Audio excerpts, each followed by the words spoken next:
today. From NRG Stadium in Houston, Texas. It's Week 11 of the NFL on EA Sports.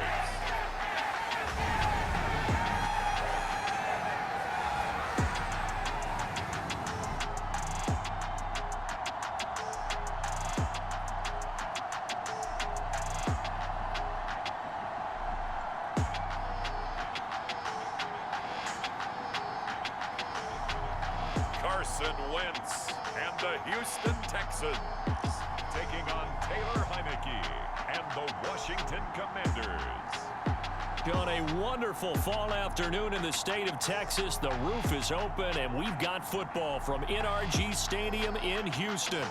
Today we've got an interesting Week 11 matchup on tap between the Washington Commanders and the Houston Texans.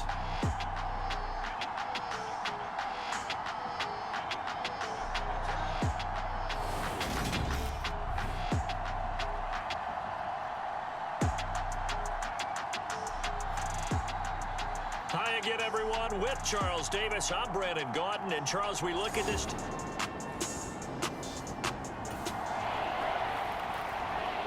Still scoreless here in the first, but a third down situation forthcoming. Let's get into the action.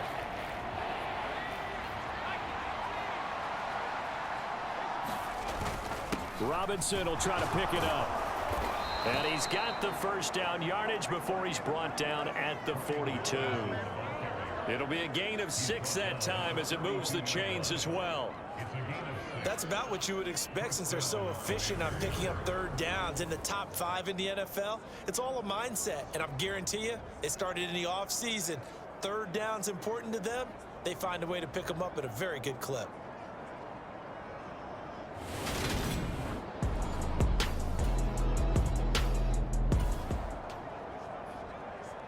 Nothing on the scoreboard thus far, but that might very well be about to change as this offense comes up on a first and goal situation.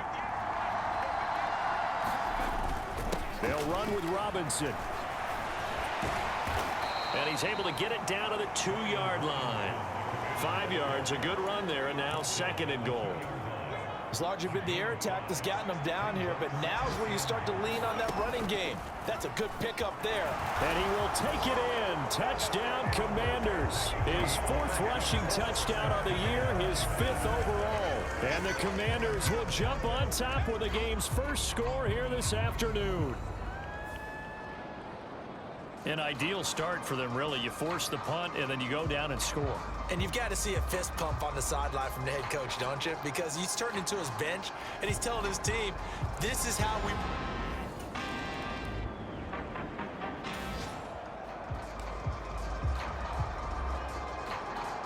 A pretty big early test for the defense coming up. What can they dial up here to try and thwart this third down situation?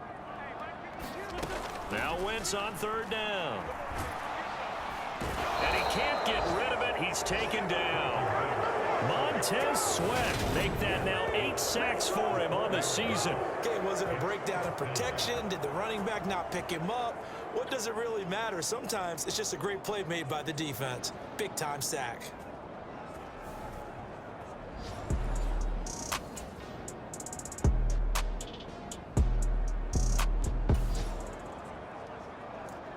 Coming up here, this defense looking for a third down stop in the second quarter.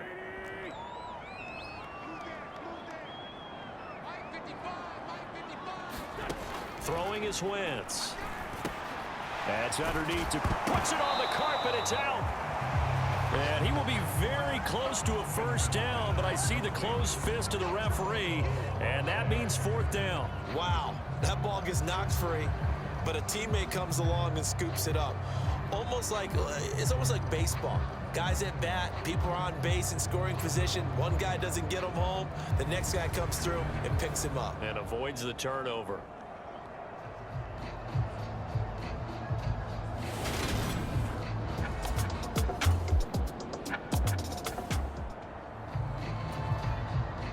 So on 4th down, Texan kicker Kaimi Fairbairn comes on. This will be from 49 yards out. And this one is going to just tuck into the bottom left corner as he gets it to go. And they are on the board, but still trailing. It's 7-3.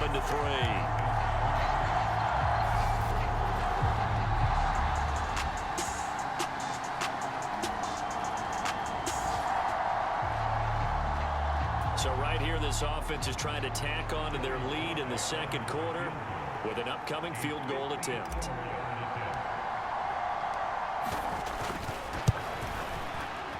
Sly able to put this one through, and they push the lead up to a touchdown now at 10-3.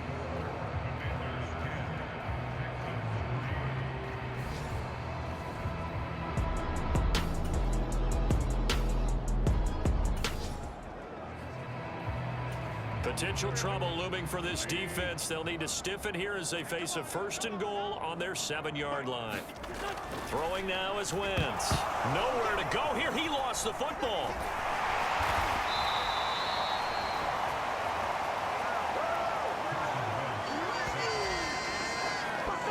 We hear them discuss red zone efficiency a lot, CD, and they almost gave that one up in the red zone. Luckily, they'll have another shot.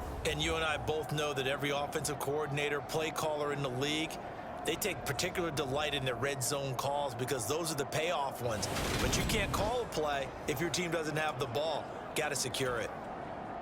Very fortunate to get another shot. Here's 2nd and goal. On 2nd down, here's Pierce.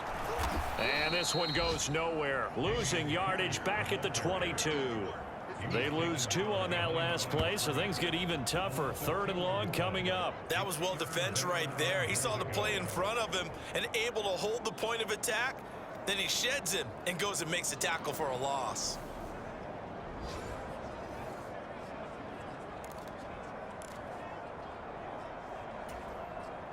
And now can they reverse the trend on 3rd and goal with the last 2 plays having gone backwards? Now Wentz. And I think the ball's out, but this will get out of bounds, so possession will stay the same. Can almost see inside his face mask there the look of relief. He coughed it up, but it goes out of bounds. They keep it. Someone carrying around the lucky horseshoe, aren't they? If I were him, I'd go out and play the lottery after that one. A very fortunate man. And they're operating in plus territory here. They're thinking points. Definitely don't want to lose the football at this juncture. Now Kaimi Fairbairn out for the field goal try for the Texans. This just a 35-yard attempt from the left hash. The kick by Fairbairn is good, and that'll bring him back within 4.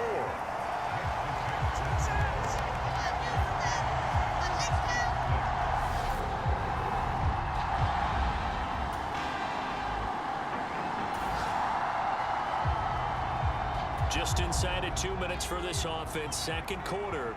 They've got the football, but on their own side of the field.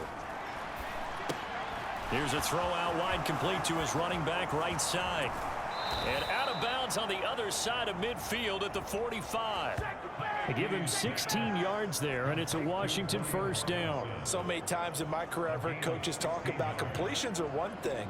But as long as we're there at the catch and we get guys on the ground, we can live with that. But if you're going to give up 10, 12, 15 yards after the catch, then your defense is going to be in a lot of trouble.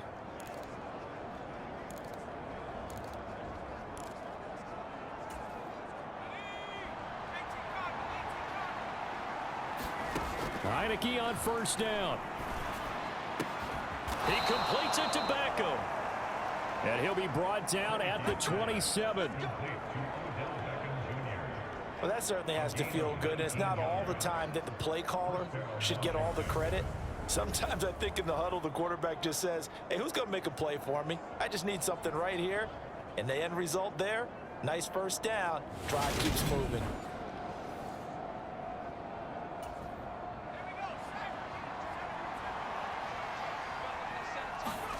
Heineke now looking to throw on 1st down. Open man is Samuel, complete. And he takes it down to the 10-yard line. 17 more yards on that one as they keep the drive rolling. Just picking up yardage in bunches here these last few plays. They have moved right down the field, and just like that, they're going to be set up with a 1st and goal.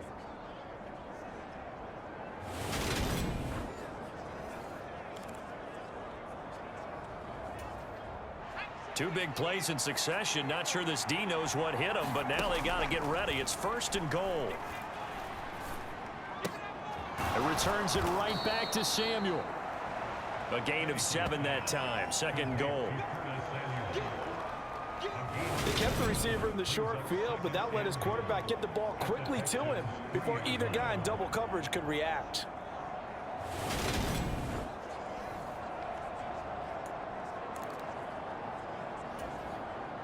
So the ball position now at the 3.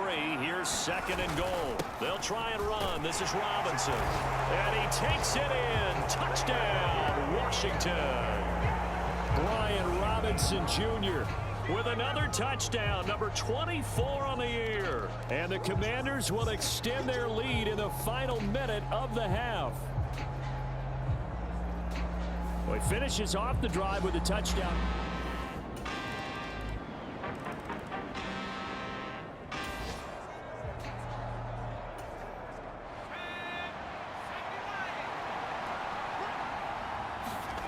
Third and short yardage, Heineke. And he finds McLaurin.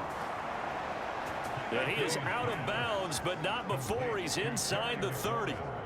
That catch puts him over 70 yards receiving now as he's got a 1st down. He's such a good route runner. Shows it there on 3rd down. Very proficient and a good pass. And you know what I've observed over the years in the NFL? The better a route runner you are, the more confident you are.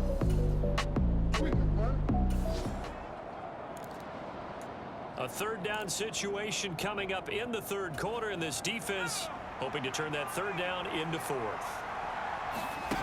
Play action now. Here's Heineke. Looking for McLaurin, and he's got him. Touchdown, Washington. A great play there. His 5th touchdown now on the year. And the Commanders take the opening kickoff of the 3rd quarter and drive right down the field to extend their lead. Circle that drive because that might be one to remember. Well executed to give him a little.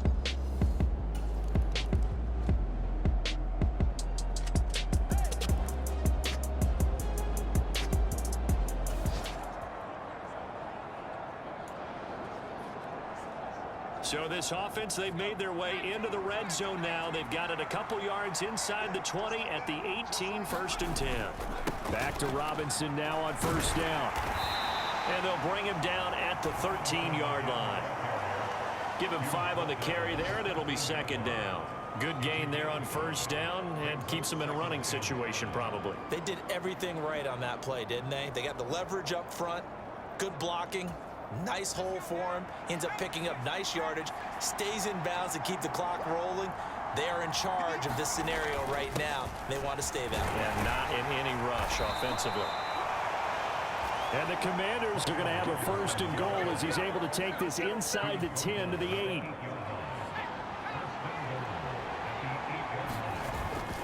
On 1st and 10, it's Robinson. And he takes it in. Touchdown, Commanders. Brian Robinson Jr. His 2nd touchdown of the afternoon. And the Commanders look like they're going to get back in the win column as they extend their lead here in this 4th quarter.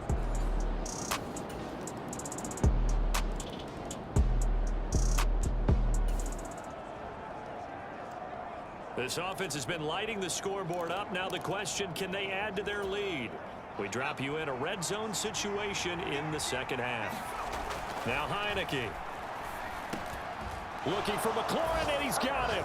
Touchdown, Washington. A great effort there. With his 2nd TD of the game, his 6th on the year. And the Commanders are closing in on win number 10 as they extend this 4th quarter lead. Well, I've heard you use the term put-away drive, and that right there seemed like the definition.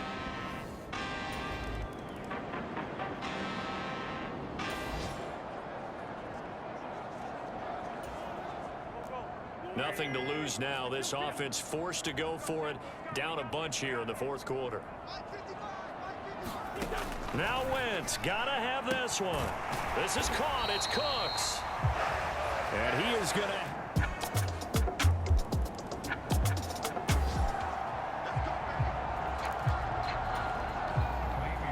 It's a two-score game in the fourth quarter. Onside kick coming up, and the kicking team desperately needs a football. And this is going to be recovered by the hands team. And that should just about put a capper on this one. They knew they needed a miracle. They had to have that onside kick. They didn't get it. Well, as we knew, even before they put the toe to the leather on that one, their chances of getting that done, slim and none.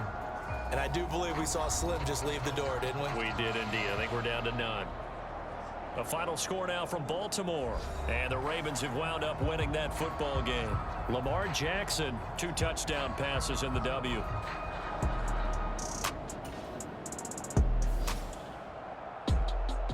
So no shortage of offense in this game, but a very clean game too, Charles. Each side got its points, but they did so without committing a single turnover. That's so true, and it certainly felt like NFL football at its finest, right? You talk about the highest level from both of these offenses. Neither one of them afraid of taking risks, and both of them aggressively pushing it downfield. I did like, Brandon, how smart they were about going about their business, though. They were high flying, but they took care of the ball. Yeah, they did, and just keeping it clean in a game like this with all these points, you don't see that very often, even at the highest level. Job well done by both sides. So for Washington, they get win number 10 on the year as they move to 10-1. And they'll head back home next week to take on the Atlanta Falcons. Meanwhile, for the Texans, add another loss to the pile as they drop to 2-8 now on the year. And they'll look to regroup next week as they head down to Miami to take on the Dolphins. And for Charles Davis and our entire crew here at EA Sports, I'm Brandon Gaudin saying so long, everybody.